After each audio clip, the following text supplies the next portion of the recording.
here's a part two on the recent partnership that Zebec recently announced, which I talked about in my previous video. But why do I think that was a part one and this one's a part two? Because I recently saw some details, right, which made me pretty kind of fascinated with the recent partnership that I saw when it comes to Zebec. Now, nothing I say is financial advice. However, remember in my last video, I was talking about how Zebec basically just kind of give a quick recap, right?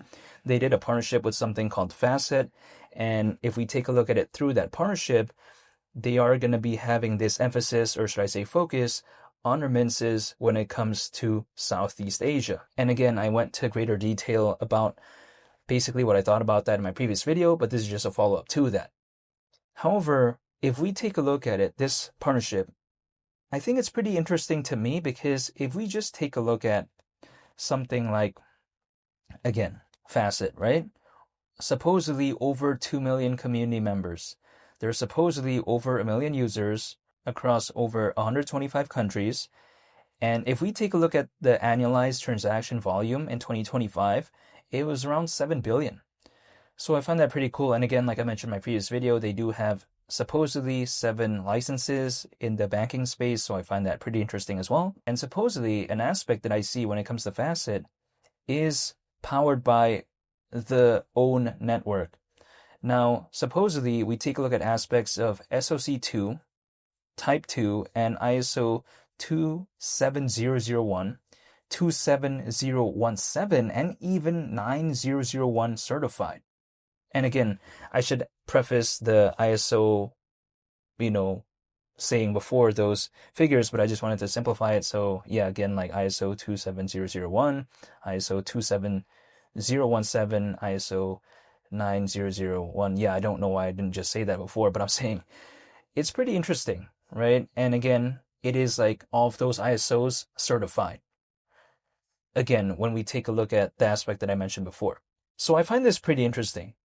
Supposedly, if I take a look at something like Zebec, I do like the direction that they seem to be heading, I guess, fundamentally in terms of the partnership. Now, ZBCN clearly is not doing the best. It's basically still around 40 times lower than 10 cents. Clearly, again, we're not talking about ZBCN doing this or doing that. No, I mean, it's still not doing much in the grand scheme of things, but fundamentally, it's a different case.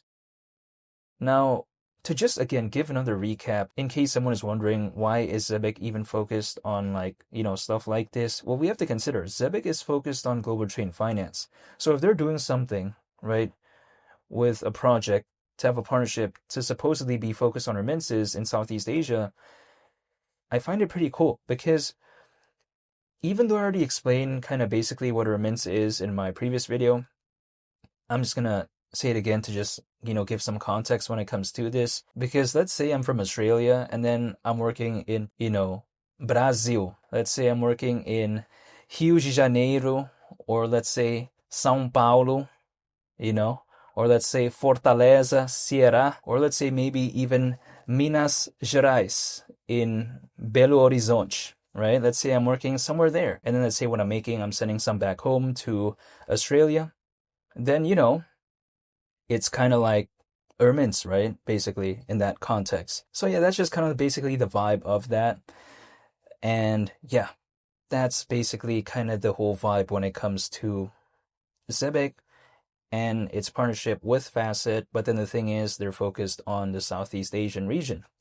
However, when I take a look at it, I just find it pretty cool and pretty interesting that I did see these numbers. So I wanted to make an updated video when it comes to this and just give my thoughts, because some people out there seem to think that Zebec is not doing anything. And again, I cannot control anyone.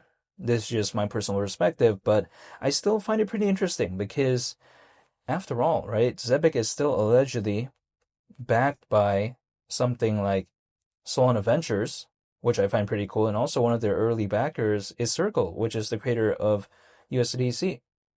So when I take a look at something like Zebec, price-wise, when it comes to ZBCN, okay, sure, I get it's not doing the best. But then the thing is, if I take a look at it solely, fundamentally, if I just kind of ignore the price for a bit, I still find it pretty fascinating to me because Circle, first of all, it's publicly listed, right? So I find that pretty interesting. And do you think that Circle really needs Zebec? I highly doubt it. Like, why would they even need it, right? But supposedly even Circle holds quite a significant amount of ZBCN.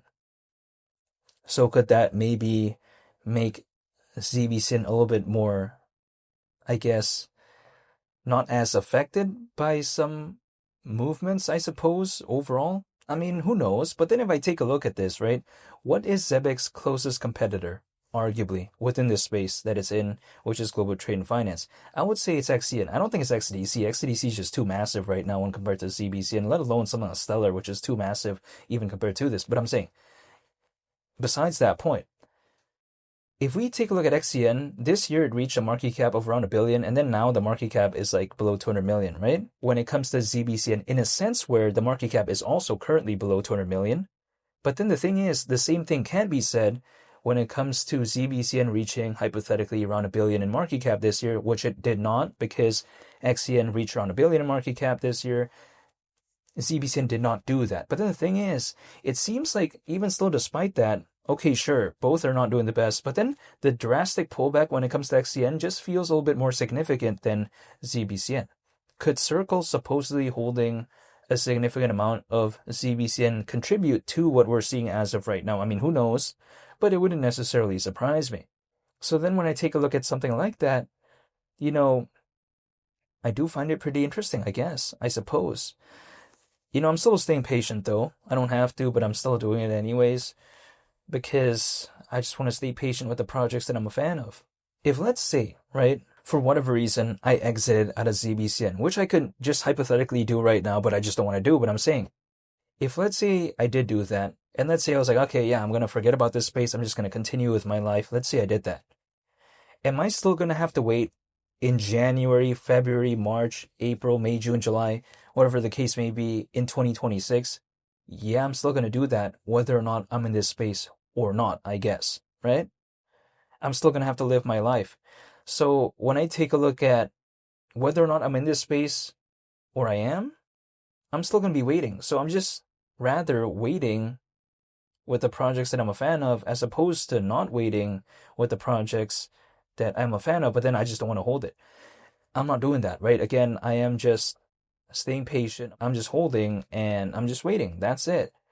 Now, clearly, things are looking very boring, and people like to ask me, well, is there going to be an altcoin season next year in 2026, in which we're kind of approaching, actually? I mean, we're sort of near the end of 2025, but I'm saying I will not be able to answer that question because I do not have the answers to that question, right? I cannot know whether or not there's going to be an altcoin season.